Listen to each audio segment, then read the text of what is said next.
Good morning, everyone. How are you guys today? Good? Okay, I hope you have a good day today. And I would like to say selamat datang di Kota Tua Jakarta or welcome to Jakarta Old Town. My name is Salsabila Rizkiyani, but you can call me Kia for short, and I'll be your tour guide in this trip at Kota Tua Jakarta, or as may call it, Jakarta Old Town. So, I want to remind you guys, don't forget to use your hat and sunscreen because today is going to be very sunny and very hot.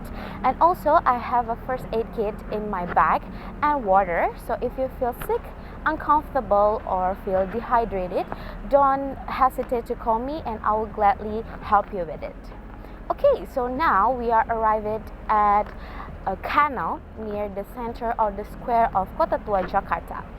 So, Kota Tua Jakarta, or as you call it, Jakarta Old Town, history dates back at 16th century when it's just a small fishing village called Sunda Kelapa.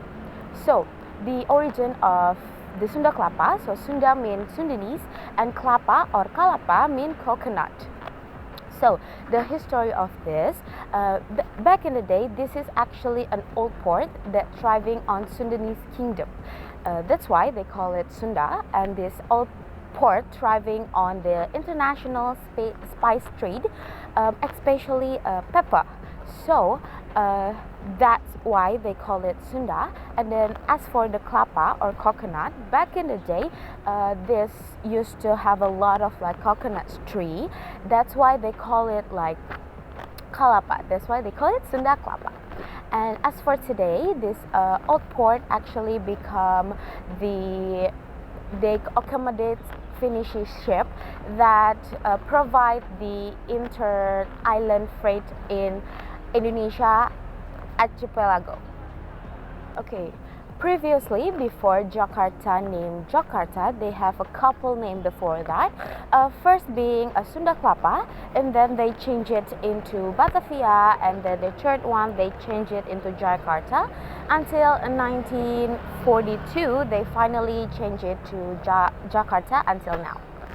So, Kota Tua Jakarta actually an original downtown area back in the day, and also a Dutch colonial rural region.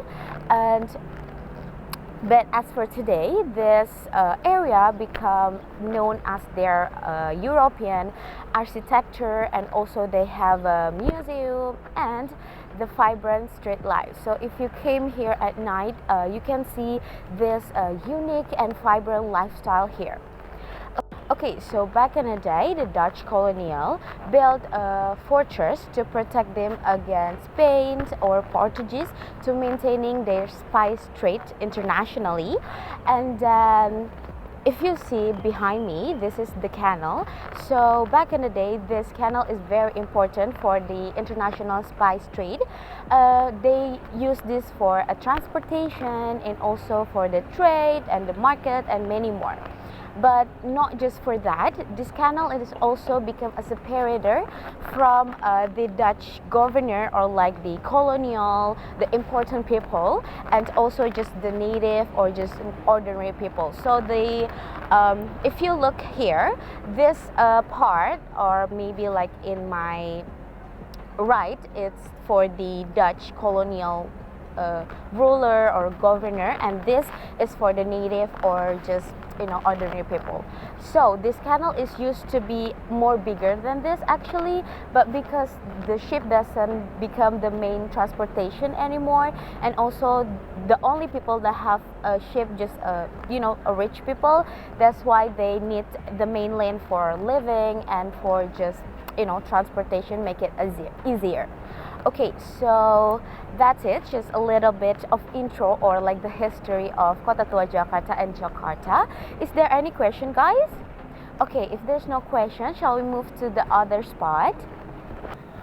Okay, so back in the day, Kota Tua Jakarta is a thriving port city and also a major center trade. So that's why they call this a melting pot of culture, because people from all over the world came here to living and working together. And this diversity actually reflects in their architecture. Okay, so now we are arrived at Museum Wayang. So this building constructed at 64D make it the oldest structure in Jakarta. So initially this building became Dutch Reformed Church or the Old Dutch Church or the Oude Hollandse Kerk. So okay, but unfortunately in 1808 this building severely damaged and they rebuilt it and renovated it, but they still preserve the true architecture of colonial Dutch.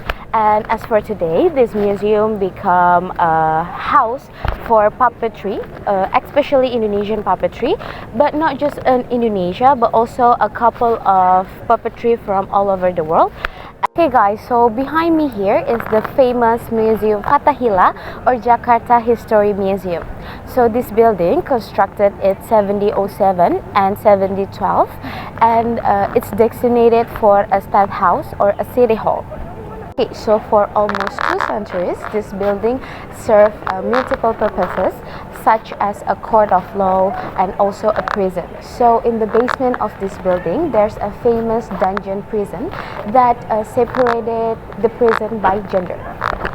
Okay guys, so this building actually the good example of a colonial or like European architecture. So if you see this, there's a very unique architecture, like a thick wall, also a high ceiling. So okay, but I actually have a question for you guys. So I want to ask you, when you see this museum or this building, what the main unique thing that you see here? Anyone want to answer it? Okay, anyone? Yes, you are there.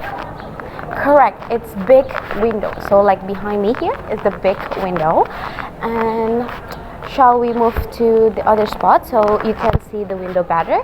So this window function, the main of their function is for the Dutch people to adapt at this climate, this tropical climate, and it's very hot, so they need this window as for a ventilation too. Okay, and then after Indonesia gained independence in 1945, this building function changed, and then in 1974, this building officially became the Museum Fathahillah or Jakarta History Museum. Okay, shall we move to the other spot of this Kota Tua Jakarta? Okay, shall we move on? Let's go. Follow. Okay guys, so now we are arrived at Museum Fine Arts and Ceramic or Museum Seni Rupa. So this building finished at 1870 and then served its main purpose as a court of law or like it's called Palais Van Justice. Okay, and then during the Japanese occupation, this building became the office for KNIL, and after the Indonesia gained independence, this building became the military dormitory for their military, of course, and then at some point this became the office for West Jakarta Mayor and also the office for Jakarta Museum History until in 1970 our president in that time, Bapak Suharto, officially make this as the Museum Fine Art and Ceramic or Museum Seni Rupa. Okay, so now this museum houses the extensive collection of art from these famous Indonesian painters and also a ceramic from all over Indonesia and also all over the world, such as Thailand or Dutch and European or even Chinese. And also inside there's a remain of the shipwreck from a Dutch colonial, so we still preserve as many as we could. Okay guys, now shall we take a picture together?